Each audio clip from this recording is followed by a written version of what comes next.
Amerika Serikat mulai ditinggal sendirian lantaran sekutu pasukan Eropa mulai meninggalkan Timur Tengah. Sejumlah pasukan Barat dievakuasi lantaran takut diserang Iran. Teheran pun berpotensi menyerang pangkalan Amerika Serikat dan sekutu yang berada di Timur Tengah.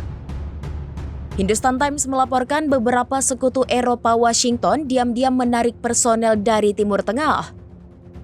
Secara efektif mereka menjauhkan diri hingga membuat pasukan Amerika Serikat lebih rentan. Pasukan Amerika Serikat semakin dibiarkan sendirian berada di garis depan.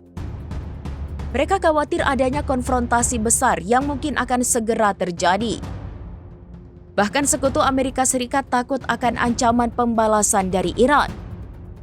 Pasukan sekutu Amerika Serikat semakin khawatir terkait klaim jenderal tertinggi Washington. Adapun jenderal tertinggi Amerika Serikat meragukan serangan militernya ke Iran lantaran berbagai risiko akut.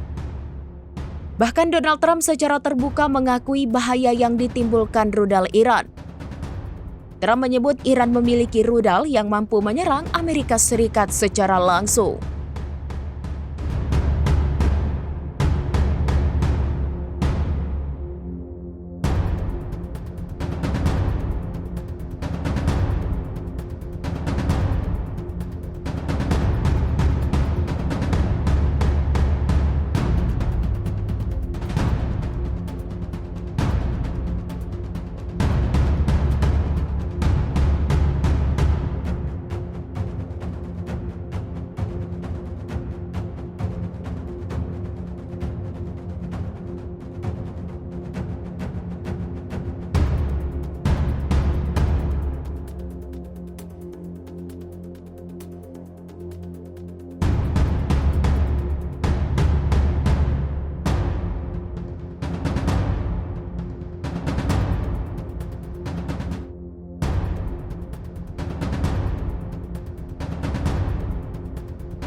Download Tribun X sekarang, menghadirkan lokal menjadi Indonesia.